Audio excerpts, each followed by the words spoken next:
gising ka na pala. Kain ka.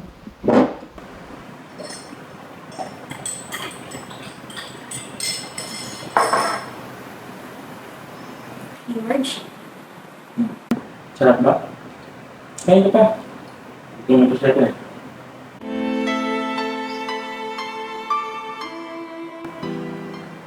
Hindi lang naman ang ritmo mo. Wala masyadong pagkain. Kaya, huwag kang mapapalagutan dito. Dahil ikaw lang mag-isa. Kain pa. Uy, saya-saya naman. Dapat ganyan kayo dati eh. Di na kailangan maghiwalay para magiging masaya. Tsaka anak Ivy, thank you kasi tinanggap mo ulit si George. Ang saya-saya ko talaga, grabe. Super saya ko dahil nakita ko kayong masaya.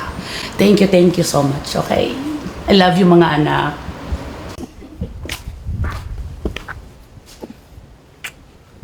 Ang saya naman nila.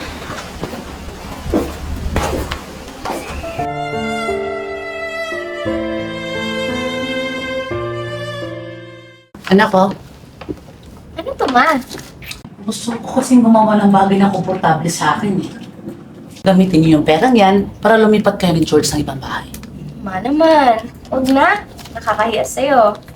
Tsaka, may pera din naman ako kung sakaling lumipat kami ng ibang bahay. Binenta ko kasi yung bahay ko, Naki. Ano? Bakit mo binenta? Ang laki-laki kasi ng bahay at saka ako lang mag-isa dun. Mama? Huwag ka na mag-alala sa akin. Ang importante, lumipat kayo ni bahay ni George para mawala na lahat ng mga bad memories mo dun. Kaya huwag kang mag-alala sa akin, okay? Ma naman.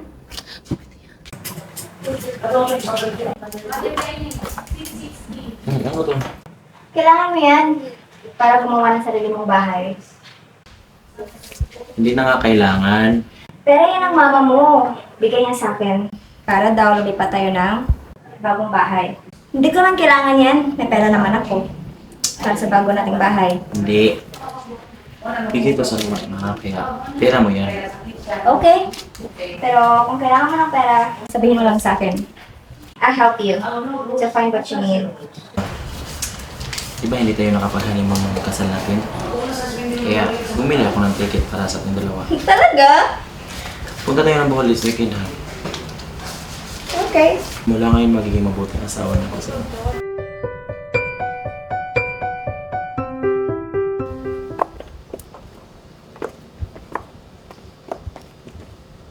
Bakit? Naiwan mo na cellphone mo? Oo. Uling ko lang. Pumasok ka muna sa sasyan. Babalik din ako. Kantay kita. Okay.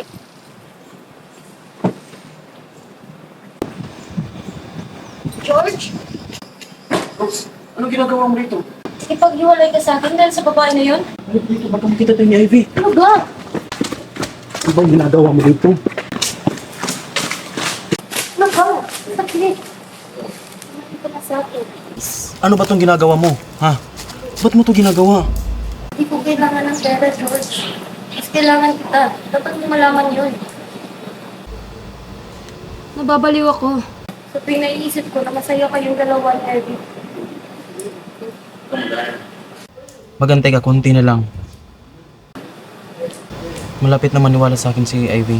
Pero paano? Paano pag hindi ka na makabalik? Paano? Gagawin ko ang lahat. Huwag kang mag-alala. Kita ko kayong masaya ni Ivy.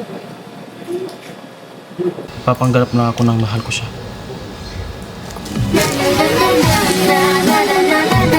Wala na kung pake, basta bahala na.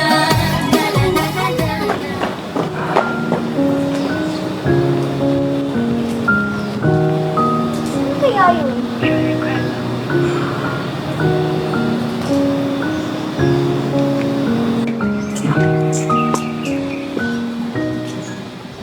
Ba!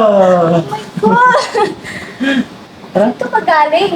Wala, sinadya ko ng tago para tumatago para sa klase ko.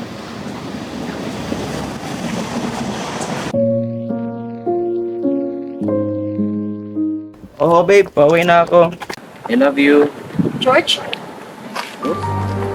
Sinong I love you? Sinong I love you? Wala, salita lang yun. Tinatanong kita. Sino ang I love you? Wala nga. Salita lang yun. Ba't ano ito pa naman? Umuwi ka na. Tatawagan lang kita. Ayokong umuwi, Max. Yung ko nga. Umuwi ka na. Ayoko nga. Tatawagan na kita. Uuwi ka na. Uuwi ka na.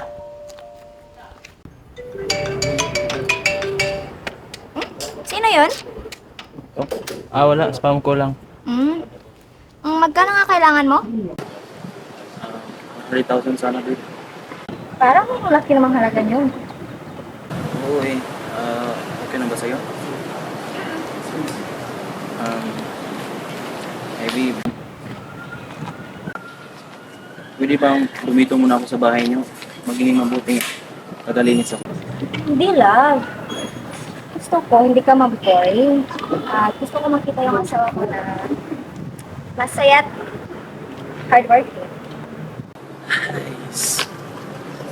Parang magiging successful at magiging mabuting asawa.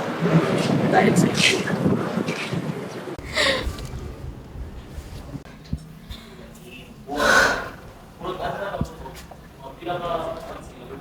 Bakit ba hindi siya sumasagot?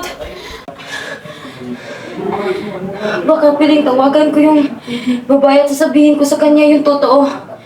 Napila lang ang habol sa kanya ni George kung bakit siya binalikan. Oo nga. Bakit?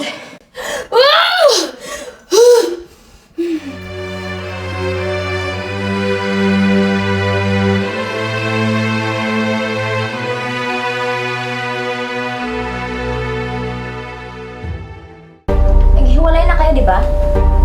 Dahil wala na siyang pera kaya hindi mo na siya kayang pakisamahan.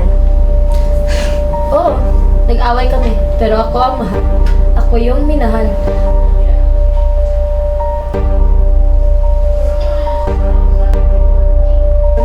Rose, anak, hintayin mo lang na makabili ng bahay si Ivy at ipapangalan niya kay George para wala na tayong problema, ha? Okay? Huwag ka na mag-alala.